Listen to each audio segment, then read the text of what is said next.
Pastilah ada rompakan seperti yang dikatakan oleh pemain Mamadou Wage yang tidak dapat diturunkan untuk perlawanan ini. Kita dapat lihat bagaimana perubahan yang berlaku. Ada beberapa perubahan. Jaidit Ilyas diturunkan untuk perlawanan dalam kesebelasan utama. Begitu juga dengan sedikit perubahan seperti mana pemain Syahrul Aizat. Begitu juga dengan Faizal Rosli yang turut diturunkan dalam perlawanan ini. Sementara harapan juga terus disandarkan kepada Pedro Henrique untuk mencari jaringan bagi pasukan Sri Pahang FC. Itu antara perubahan yang berlaku untuk pasukan Sri Pahang FC, seperti mana yang dapat kita lihat tugas Mamadou Wage di bahagian tengah.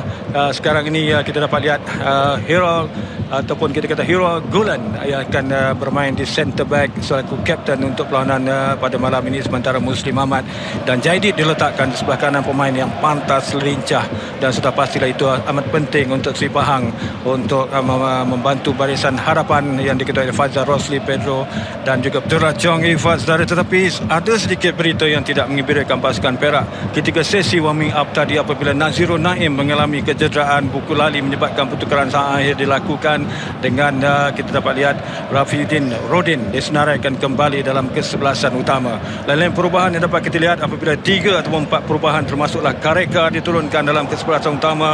Patiban yang menjaringkan 2 gol ketika Seri 3-3 di sini pada perlawanan musim lalu, dan begitu juga dengan Guillem Di Paula yang turut diturunkan dalam kesebelasan utama dalam perlawanan. Inilah gambaran yang dapat kita lihat pencaturan yang dibuat oleh Chong Yifat untuk perlawanan ini. Sudah pastilah dengan formasi yang dapat kita lihat iaitu 4-4-1-1. Sudah pastilah mereka bergantung harapan kepada untuk menguasai bahagian tengah dengan Leandro dan juga Kenny Paulrush diharapkan, sementara Messi Kedah Farhan Roslan yang dipinjamkan bersama dengan pasukan Perak diturunkan dalam kesebelasan utama perlawanan pada malam ini. Itulah yang mungkin yang diharapkan oleh Pedro Henrique. Akhirnya terjatuh di situ lepas. Saya bantu diberikan oleh pengadil. Satu antara yang baik sekarang ini, baik untuk pasukan Pahang. Kita dapat lihat peluang sekarang ini bagaimana lempatan. Oh, sayang sekali Guillem membuka ruang, nampak begitu, dan Gulon tidak mempunyai daya untuk mengejar. Malangnya rebatan yang dilakukan oleh Di Paula itu melambung tinggi. Dia sepatutnya melakukan sedikit kelingan ke sebelah kiri kerana sudah menunggu di situ Kareka. Tetapi apapun, dan jika boleh mereka perlu melakukan jaringan untuk bahaya sekarang untuk pasukan Pahang. Peluang dan gol.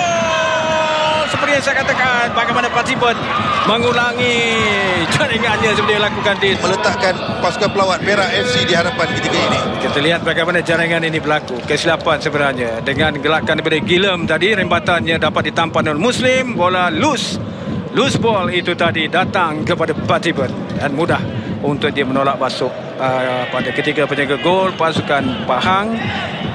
Helmi sudah pun tersilap langkah. Bola terkena Jadid sebenarnya ketika Jadid cuba untuk memasuki zon yang sepatutnya dikawal oleh Muslim, tetapi akhirnya peluang ketika pintu gol pasukan Perak. Guillem berdepan dengan Muslim. Peluang sekarang ini, tetapi peluang terbaik, kesilapan penjaga gol. Mungkin inilah gol untuk pasukan Perak oleh Farhan.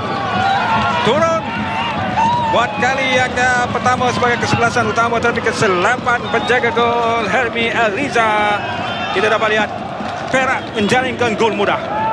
Itu satu kesilapan yang tidak seharusnya berlaku oleh seorang penjaga gol yang berpengalaman. Penjaga gol yang pernah menyarum jersey kebangsaan. Satu kesilapan mudah, salah jangkaan, di mana sepatutnya dia perlu pergi, bila dia keluar dia perlu memastikan bahawa dia menangani bola itu. Ya, kita dapat lihat bagaimana Guillem tadi melakukan satu hantaran. Ini yang kesilapan dilakukan oleh Helmi kerana Farhan berada di situ, dengan mudahnya dia mendapat dihadiahkan dengan jaringan tersebut. Sepatutnya timing perlu dibaca dengan baik oleh Helmi. Kalau dia menangkap tadi akan baik juga, mungkin kad akan dilayangkan. Betul, tetapi itulah ada jangkaan, salah jangkaan. Sepatutnya dia perlu pergi dan menanduk bola itu. Ya.